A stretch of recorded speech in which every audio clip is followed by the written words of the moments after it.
You just realized your business needed to hire someone yesterday. How can you find amazing candidates fast? Easy. Just use Indeed. Stop struggling to get your job post seen on other job sites.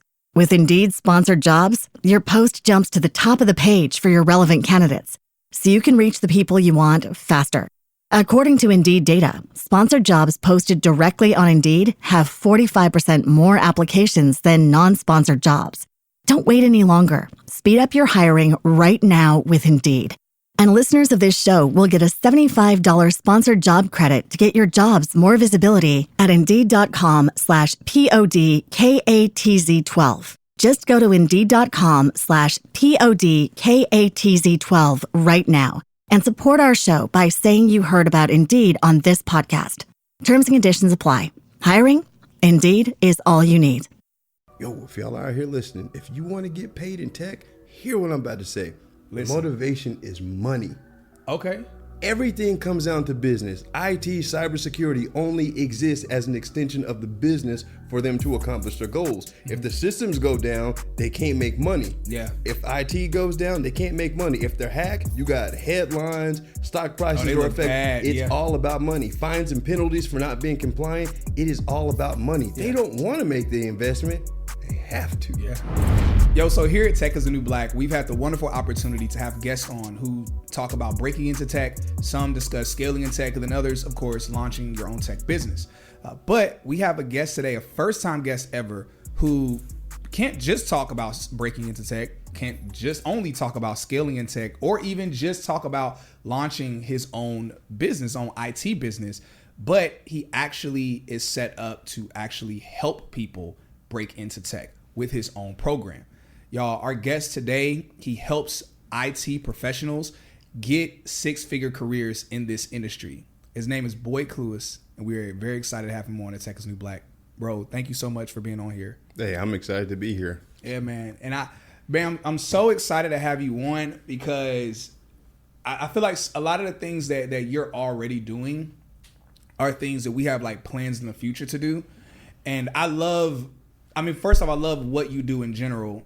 But second off, I love our audience kind of being able to be exposed to someone like you and like what it is that you're doing. And so, man, very happy that you came. You came all the way out from Dallas and pulled up on us here in Atlanta, bro. So thank you so much. I know you have 1,000 things going on. I know you have employees, you have other people helping you out with stuff. But still, man, it means a lot for you to come here and spend your Sunday evening with us. Oh, definitely, man. I love what you're doing. And I jumped at the opportunity. It's like, it's not too many people, especially that look like us in the tech space, because usually there's some type of competition. And I remember the first conversation we had, I was like, I told you, there's plenty for all of us. No, so much, man. You know, so anytime we can collab, I'm all for it. Yeah, man, I love it so much. Yeah, it's unfortunate, and this isn't really on topic for us to talk about, but again, we can get to like the topics at hand. But yeah, to that point, it is really unfortunate where, first off, there's not many of us in this industry. Yeah, more of us are entering this industry. Yes, companies are doing more to be more open, some even being celebratory of people who look like us being in this industry. But then many of us who are in this industry that have some of the information to help others aren't really taking the opportunities to collaborate, because it's kind of becoming this weird thing where it's like, I believe in competition. I love competition, but I'm a huge fan of like good competition where it's like, yo, I want to see you become better. Mm-hmm. I want to become better. I want to see you grow to challenge me so I could grow and I could do other things. And then, yeah, let's collaborate together and do dope things together, but not this weird competition where it's like, hey, we're all making six figures. Some like yourself, 7 figures, and people are making really good money. Oh, excuse me, my bad. Yeah, totally right. You're definitely. My math is actually totally off. Yeah, my bad. My math is totally off. You're definitely at 8 figures. Yeah, I just see. That's why I'm not a mathematician. I'm in tech. I'm not a mathematician. Yeah, 8 figures like yourself. And it's like, yo, whatever number or bracket that you're in, it's like, yeah, we can all get more, but it's like you mentioned, it's so big out here. It's like, yo, we can collaborate. And yeah, you'll get some of my potential business. I'll get some of your potential business. But it's like, at the end of the day, first and foremost, we're helping people. Exactly. And second off, we're both still gonna win. Like, you know, a rising tide raises all ships. Yep. So again, appreciate you so much, dude, for coming on, man. I know our audience is gonna get a lot from this conversation, from the nuggets and things that you're gonna have to drop. So anyway, just want to give you a few flowers before we went ahead and got started. I appreciate that, man. Yeah, man. So that being said, so let's talk about it. So your journey breaking into tech, because I know initially from your story, from what I've seen, you actually were a college dropout. Yep. So how did you go from being a college dropout to getting into this industry? It's funny because my transition to tech actually started because I was being lazy. I was working at this copier company in Dallas, and headquarters was in New Jersey. Anytime somebody's computer would break, they would have to pack up the laptop and ship it to New Jersey. And since I was working in accounts receivable, having to fix billing errors, I had to assume the other people's work. Okay. And I was like, no. So one of the things, and that helped me lead to, I got these principles and guidelines that I live by, but that actually helped me to figure out one thing is when you find problems, you can either complain about it or find a solution. And so what I did was I got on the good old Googles and I started teaching myself how to fix the issues that was coming up. Yeah. So there was like some virus removal, some patches that needed to be installed, drivers that needed to be rolled back. So I was able to do it myself there. Yeah. And then when the company laid us off, I decided to just make the full-blown transition into tech instead of keeping myself in accounts receivable because I was not making any money doing that.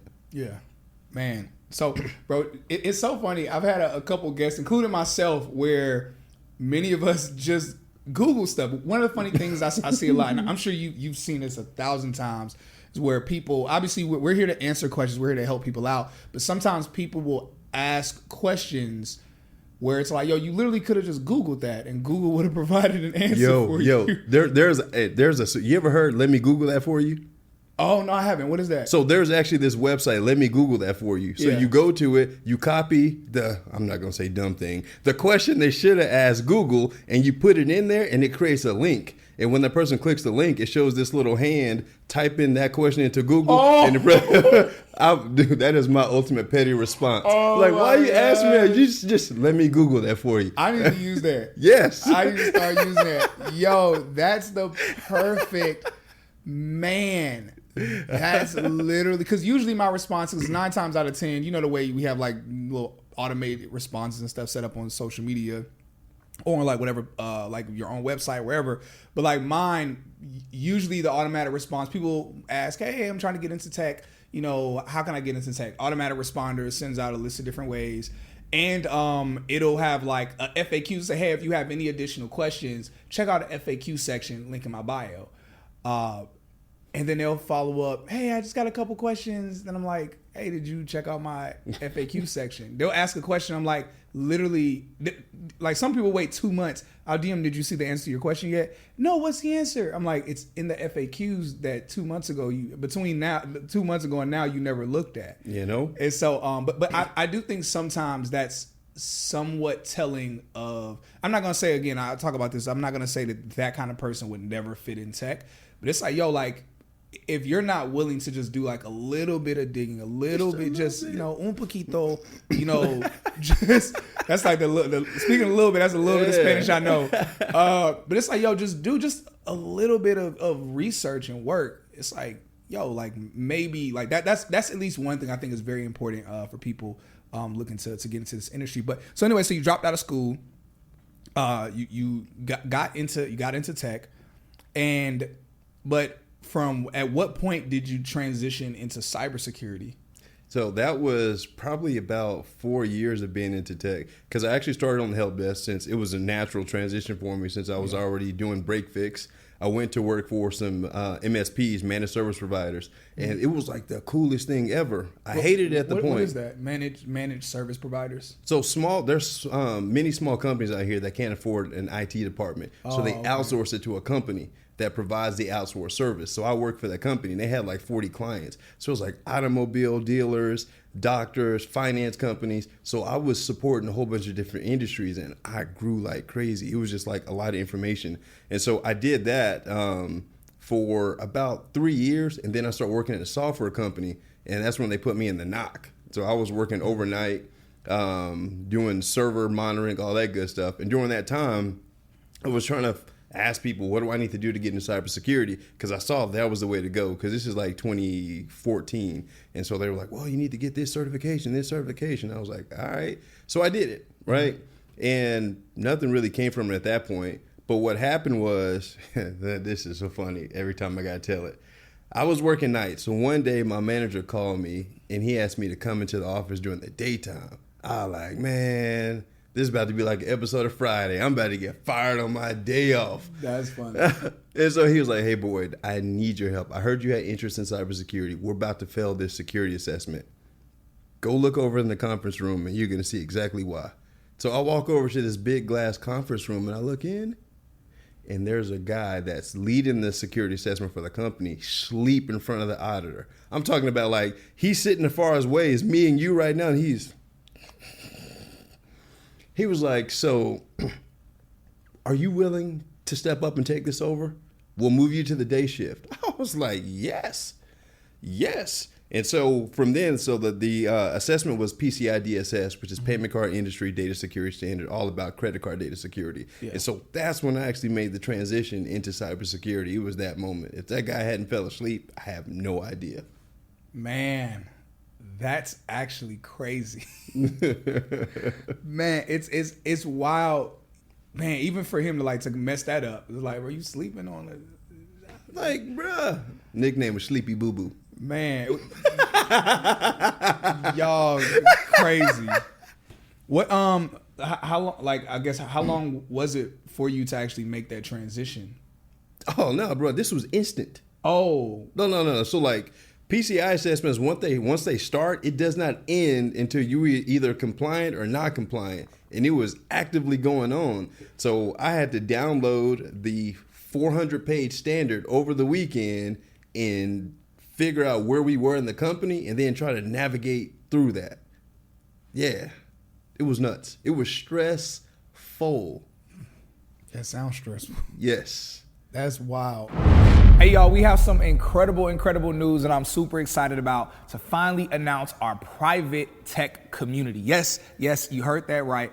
A private tech community exclusively for you all who want more than just a podcast. You want more than just the FAQs. You want to talk with tech recruiters. You want to talk with hiring managers. You want to talk with coaches. You want to talk with people that can help with editing and rewriting your resume. Maybe you're somebody where you just want to be a part of a community where we're talking about updates of what's happening in the software industry. Y'all, this community that we've launched is also going to involve a Discord where we're going to be talking about updates in tech. We're going to be talking about companies that are hiring. We're going to be talking about upcoming tech events. So that way you don't have to miss any of the gems that I know, but not even just what I know, but the gems that friends of mine that are also in the tech industry know as well. So if you want to be a part of that community, go ahead and sign up so that way you can join us. We have a few different tiers.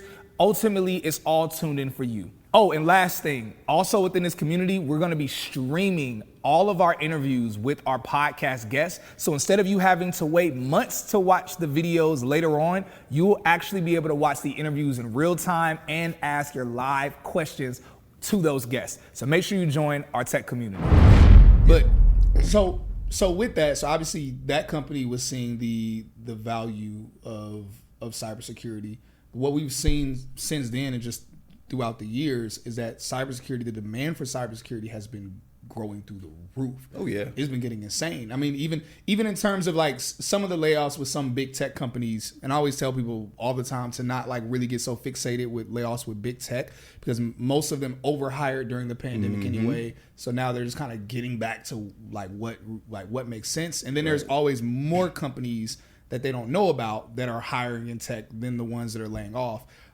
But that being said, one industry or role that I personally have never seen layoffs for, and it's like if there are, I'm sure it's very rare, is cybersecurity. The demand is just growing, and more companies are hiring for it. And then even like there are companies I'm seeing that are just cybersecurity companies where they just get contract or get work with other companies where they're like the cybersecurity firm. So why is cybersecurity growing? So it's growing for a number of reasons. Number one, the threat actors are increasing significantly. So you got Russia, Chinese influence on our technology, meddling in elections, et cetera. And the reason why that's able to happen is because companies don't have the security protocols in place to stop that. The second thing is because privacy issues are growing. Data is like the most, what's the word I'm looking for? Precious commodity out there. It's like oil right now. Exactly. Yeah. And so with that being said, new regulations are coming out like GDPR that's in Europe, all about personal data protection. And then you have California that's establishing their own privacy act. And then you have, depending on the industry, credit card data security. You have all these things that regulations that companies have to follow, and they got to do that every year. And so what people don't realize is like, these privacy regulations and assessments that the companies have to go through are not projects. It has to be a way of life. So they got to have the staff on site to actually support that. Yeah, this isn't something to just have a person do really quickly and fix something. It's like, no, we have to have someone here or people here doing this consistently. Yep, every single day. Every single day. Yeah, my bad. I literally jumped in and started. No, you're good. No, but that's straight up, man. And then you got technology is just evolving. I mean, you got cars out here driving themselves now that are always connected to the internet. And if it's connected to the internet, it means that thing could potentially be hacked. Oh, I never even thought about that. Yep. Man, so that just has me thinking about things. Even talking about being hacked. Are you familiar with Neuralink with Elon? So I've heard one of the fears that some people have is So first off, let me address what it is because I'm literally just talking to you, but I'm like talking to the audience here. So Neuralink is this is going to be a oversimplification, but essentially what Neuralink is think of someone who maybe can't walk, like they're paralyzed, and they're paralyzed maybe because, as we all know, what controls all the functionality in our body is the brain. And maybe there's a certain area on their brain that's damaged, and that's the area that controls or that connects the mind to the legs to tell the legs to actually move into work. Or maybe even if a person might be blind and they're blind for the same reason, there's that disconnect or some type of error that's keeping the brain from sending a message to the eyes that's translating into vision for that person. I mean, you can apply that to any body part that you want to. Neuralink is a way where they're essentially using hardware and software to allow people who can't walk or their brain isn't able to connect to their legs to essentially allow those paralyzed people to be able to walk finally, or people who are blind to be able to see. And again, because it is using technology, hardware, and software, there is a fear that some people have that, hey, what if people themselves get hacked like they're robots? And they're not robots, but it's like, you'll be conscious, you'll know who you are, and you'll be like, this is me. But because someone has hacked you, they've hacked your Neuralink system. Right. Someone is literally making you do stuff. Can you imagine what that would do to the legal system? Trying to explain, it wasn't me. No, I didn't kill that dude. Look, I'll be the person to beat somebody up during road rage and be like, it wasn't me. It was Neuralink. Neuralink made me do it. That would be a trending hashtag. Neuralink made me do it.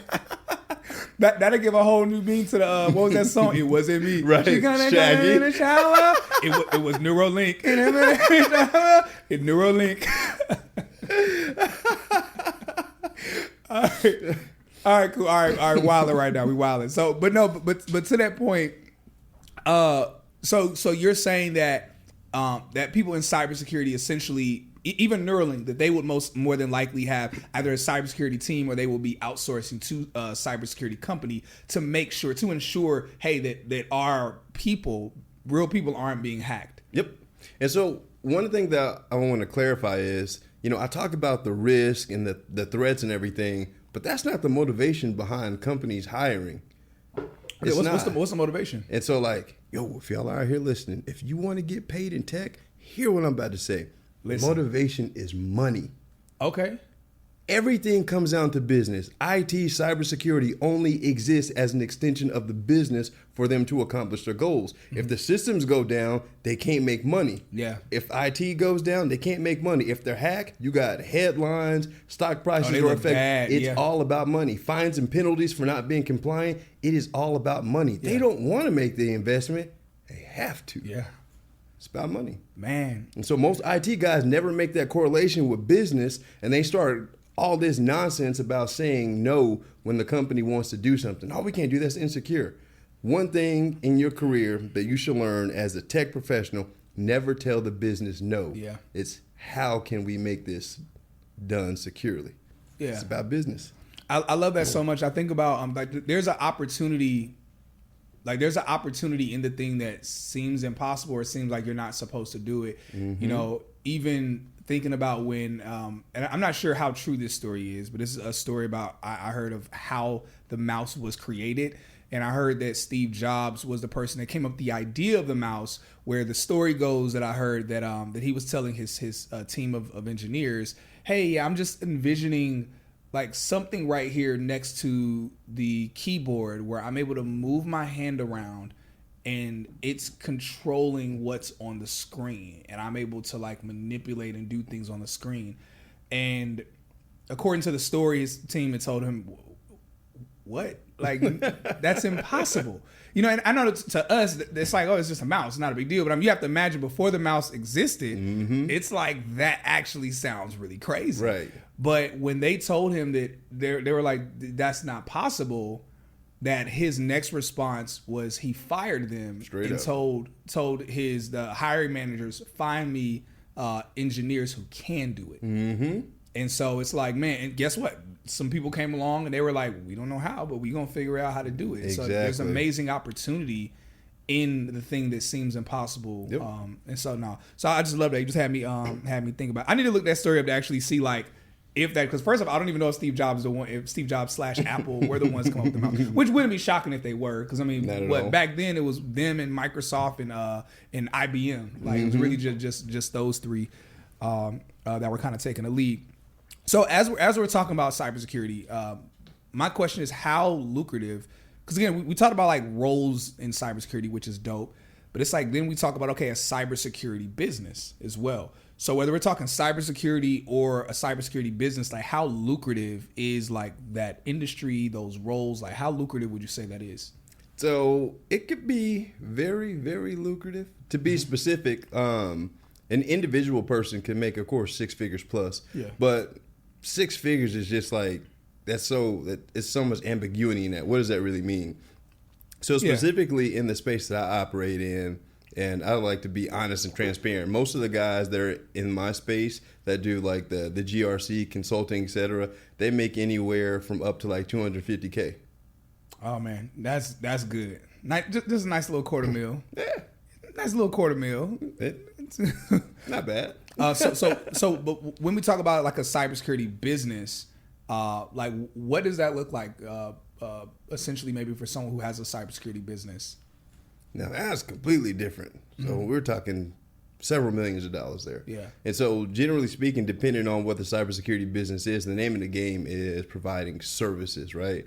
Because just like when I started working for the small company, the MSP, when I started, there are certain companies that have these regulations and things that they need to apply for, because like security is the name of the game. It's becoming so important that bigger companies, because of the insurance policies they have, they can't do businesses with companies that aren't compliant and meeting certain recommendations and standards and everything. So the companies have to bring in external like pen testers and consultants to help them get their systems compliant so they can get those regulations. So doing that, man, consultants, man, they be billing $500+ per hour to provide your expert opinion. And the consultant, you don't have to do the work. You get paid to tell people what to do. Like, Man. That's the spot to get to. Like when you're advising, you're basically getting paid to talk. Yeah. That's fire. Like how does someone even step into that? So I'm glad you asked that, because certain people, they just try to jump right into it. Because first of all, you can't advise someone of an expert opinion if you're not an expert. Literally, yeah. But I mean, it's a lot of people out here that be trying to do that though. So I'm going to be a consultant. I want to be just like you and be a consultant. I'm like, but what you going to consult on? Yeah, that would be insane. Yeah. People, there are definitely people that are like, how much do you make? You do what? Okay, how do I get there? Or they're just like, I just want to do it. It's like, no. It's like, cool, I'm gonna slap it on my LinkedIn, I'm gonna slap it in my bio on social media. I'm a cybersecurity consultant. And it's like, yeah, that's not going to end well, buddy. Yeah. But it really starts like, so my knowledge and things came from the trenches, because like what I became was basically a consultant for credit card data security, because I like know the standard forward and backward, right? And that was the industry that I worked in. So I understood the problems that the companies faced internally, and I could empathize with the business owners and the executives and everything. And I also knew the technical aspect to be able to help them. So that helped me make this transition as being a consultant, because I had the experience. And so like, yes, consulting is pretty much the easy life, but you got to work your butt off to get to the place. So it's not just like a quick leap. I'm going to go be a consultant. It's like, nah, bro, you really got to pay your dues in that one. Yeah. Got to pay your dues. Man, you know, for those listening and watching, y'all might not know this, but we talked about this earlier. And I mean, you already know because you saw one of the guests leaving out. But we batch record. So, like, for instance, today we've had seven like amazing, wonderful guests on. But one of the themes that I've seen all day today, and maybe Rhea and Eric, they definitely would agree with this. The consistent theme that I've heard today is just like, yo, like you have to work, like in this industry, you know, whether we're talking cybersecurity or others. But it's like, you got to come to work, and I appreciate that. I appreciate just the audience hearing that, because it's like, you make great money in this space, even if you just want to work a job, or if you want to scale, further to like a leadership position, or if you want to, become a, so whether we're talking a person entry level in cybersecurity, a SOC analyst, or if they're, more senior level, or if they're like, hey, I want to start a cybersecurity business, or I want to be a consultant, like, like yourself. There's amazing money, but it's like there's work that's involved. And I think that's so important to mention and to say, so people aren't having this thought process of, I'm just going to jump straight in, just make all this money type of thing. It's like, yeah, you can. Are you willing to work for that money, though? Yep, exactly. And being on the consulting side, it takes a different type of thinking, because most people have worked in IT roles where they've been told what to do. It's like, we need you to install those patches. We need you to update that system. Yeah. Consulting doesn't work like that. You need to be able to look at a problem and analyze, and then determine what's going to be the best appropriate solution for that problem. And without experience, you can't do that. Man. So you've had a lot of different experiences in this industry. Literally, we were out there by the island, we were talking, and I was hearing you share some of them where you've had opportunity to be in some amazing leadership roles. And I would love for you to kind of speak to that a little bit, because again, it goes back to the component of, hey, like how you even got to the level of being a consultant, and then now also helping other people get into cybersecurity as well. So, man, if you could just speak to like, okay, you scaled, what are some of the opportunities and positions that you've been in? Yeah. So, first of all, I developed this idea many years ago because I've always been an entrepreneur, man. Since I was 8 years old, I started a lawnmower business, then selling books. So I was going to treat my career like it was a business. Yeah. So I never looked at my employers like employers. They were clients to me. Ooh. And so I've always been a consultant. Wow. Always been a consultant. So it actually helped me frame the way that I did in my next job. So I worked at the software company for 3 years. I did my internal consulting, helping the company get compliant with the PCI standard. And then I made the transition to American Airlines, which was scary, man, because I'm 25 years old. I get hired as the senior security architect for the world's largest airline. I go from a company that has 3,000 people being the sole security person to a company that has 120,000 people, 297 airports, offices all around the world, and is on my shoulders. Terrifying. Whoa. Terrifying. And I'm assuming you being since you were a senior, you were no longer the sole, but so now there were like people that were essentially under you. Yes. So we had a team, and under me, I had business analysts, and I had a security coordinator. But like from a PCI standpoint, that was all we had. So I was having to travel all over the world doing security assessments, advising the different departments on what to do, what changes to make with AA.com, what payment vendors we're going to use, having to advise the board of directors on status of the assessment. Because if we didn't pass, that impacts the shareholder prices because we was going to get fined by the bank, and it was going to be public knowledge that American Airlines was not compliant. And then that hurts a lot of things. Exactly. That's why like it comes down to the business. And so like being in the like people don't understand. Look, I sat in the room with Doug Parker, the CEO for American Airlines, and the board. At that time, I was making $150K. And these people are making $5, $7, $10 million, and they're listening to me. I was intimidated, but I used all that as fuel for my next position. So I was at the PCI community meeting in Barcelona, and I bumped into this guy. He was like, "Are you Boyd Clewis?" I was like, "Yeah." He's like, "I've heard really good things about you from some people in the industry because the PCI industry is small." Yeah, I bet. He said, "You should come work for me." I was like, "No." What do you do? He's like, "You can come be a QSA, qualified security assessor." Yeah, thank you. Yeah, that was for them, but also was for me because that was going to be my next question. Yep. So the QSA is actually the external auditor that comes and performs the assessment. Mm-hmm. Because if you think back to what I told you when I first got into security, the guy that was sleeping in front of the QSA. Oh yeah. Yeah. Okay, so the person who told you to take that over, they were the QSA. No. The person that he was my manager. Yeah. Okay. So the QSA is the external consultant. Okay. So yeah, and I was only at that time at the software company. I was making like $70K. Yeah. I didn't realize the QSA guy was making that much money, or I would have really been gung ho about it. But anyway, so man, I became the QSA for working with the company, and they gave me a base salary, $180K plus bonuses and benefits. I'm traveling first class to Qatar, Australia, everywhere. I'm working with Walmart, Louis Vuitton. Ooh. It's like the biggest companies in the world. Yeah. I'm like telling them what to do. That's so crazy. And then, so like, it's rare. There's definitely not many people that look like us in the PCI space. The governing body that actually manages the standards, the PCI Council, they started reaching out to me. So then I started speaking at the conferences every year. So like in Canada, in Dublin, Ireland, where else do I speak at? Milan. Yeah, that was last year. So, man, I've been a few places. But yeah, the influence and the expertise from that consulting thing really helped. It turned my career around and actually generated generational wealth, man. Man, bro, that's beautiful to hear that, dude. That's so beautiful to hear that, man. Bro, I love that so much. I mean, not just to see, man, just, just a young dude, a brother, in this industry, but even like earlier, before we started rolling cameras, like I knew like, you're married. So I love that. Hats off to you for that. Congratulations for that. Appreciate you. But also to know like, okay, man, you're a man of God as well. Like you're in the church, serving in the church. And it's like, yo, just so many dope things, dude. And I just love to see it. I love to see it so much. Bro, would love to hear you kind of talk about how you're helping people make six figures without certifications.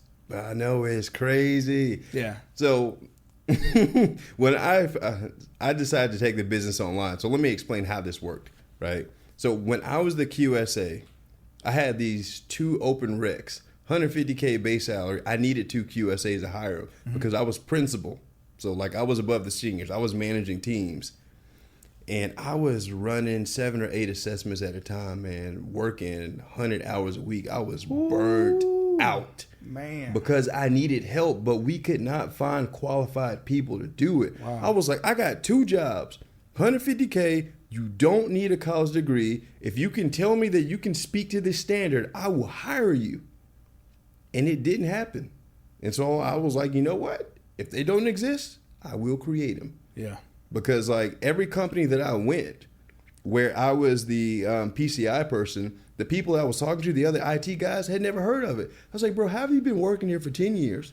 And we have to do this compliance assessment every year, and you ain't never heard of this. And that's when I started doing my research, and I realized how specialized it was, and why most of the companies I was at was running into the problem. They didn't have the expertise. Man.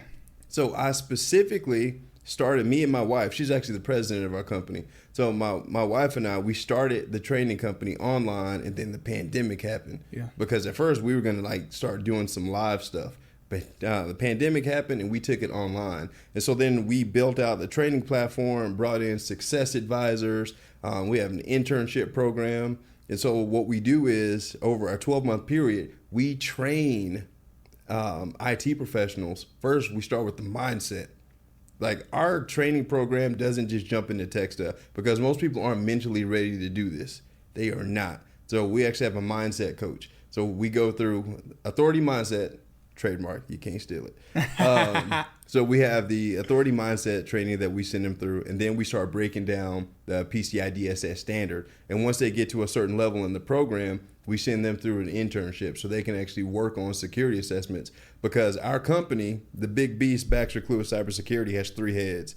We have a consulting firm, which we do PCI consulting for companies, and then we have the training academy, and then we launched the staffing agency. So now we actually we place QSA ready cybersecurity professionals at tech companies. Bro, man, bro, I love that so much. How the way that you went about, honestly, it speaks a lot to just the way that you've kind of maneuvered even through the industry, where even when you're at principal level and you realize, okay, I'm having trouble finding people who can do this thing. And instead of you just throwing your hands up, you were like, wait, there's opportunity here. Mm-hmm. Again, just like we were just talking about earlier, it's like, okay, there's a challenge that I'm faced with, something seeming impossible, but it's like, oh no, actually there's an opportunity, in the midst of this. And It's like for you to find that and for you to realize it as an opportunity where you're like, oh man, this is a way for me to help others get into the industry and be trained in some stuff that many who've been in this industry for years don't know how to do, and it makes them automatically unique and makes them valuable from jump. Yep. That's really incredible. Yeah. So one of the things that helped me realize that, so when I was at American Airlines, I had 2 business analysts there on the team. And so they came straight out of project management. So they were just analyzing data and things.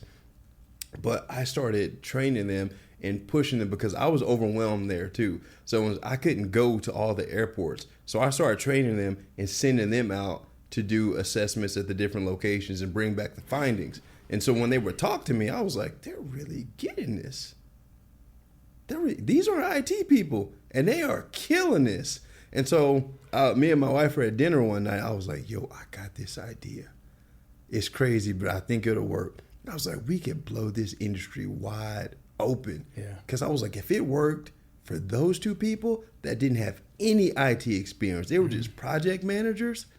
And when I left American Airlines, they managed it, still managing it and running it today. I was like, we can do something killer. Yeah. So I sat them down and I actually interviewed them and asked them, so what things I shared with you made this click for you? And so that's how I ended up building the curriculum. Yeah. Yo, so cybersecurity is one of the most, if not the most, in-demand roles in tech. It's really incredible, high-paying career, as well as a type of career that companies do not let go of those that are in cybersecurity because they desperately need those that are in that role. Now, listen, y'all, a lot of y'all been asking us for months, yo, what's the best cybersecurity boot camp? Should we do this one? Should we do that one? Listen, there are a lot of good ones that are out there, but the one that's been recommended to us the most that we've discovered is Baxter Clewis' Cybersecurity Bootcamp. Now, y'all, it's really incredible because his program, compared to most other boot camps that are out there, cybersecurity, they are $20,000, $25,000. He has a self-paced program, y'all, that is only $997. And this isn't something that I'm telling you, I'm just saying I believe it's great. I actually found out about it because I know someone who did the program and they were ranting and raving about how incredible it was. And that's why I had to connect with Baxter Clewis and ask them, hey, can you help our audience out with a discount? And so they're partnering with us to offer y'all a $100 discount. So that way, not only do you not have to pay the $20,000, $30,000, you can get $100 off that $997 price tag they already had. So look, use that discount if you want to do cybersecurity, which we think it's a dope industry, pays a lot. You want to do that? Make sure you use our discount so that way you can save yourself $100, and we'll see you in tech. Bro, Man, that's fire. I love like even like that nugget of like how like when it hit you, how it hit you, that you saw evidence with literally you had like basically some test subjects, saw how it worked out. You're like, yo, we can do this like many times over with other people and help others out, man. So what are I would love to hear just some like testimonials like from your program. Man, where do we start? Yeah. So, and I know that's a super curveball. So No, just letting cool. people know that we didn't prep for this. Okay, so like I got to share this. Okay. It took a while to get used to, man, because like even though I offer mindset training to help people shift, at each level that you progress to, you got to overcome your own mental barriers. So like the same guy that I was before I was making 100K a year, I had to evolve when I was making 150. Yeah. When I was making 200, I had to evolve. When I went to making 7 figures, I had to evolve. When I went to making 8 figures, I had to evolve.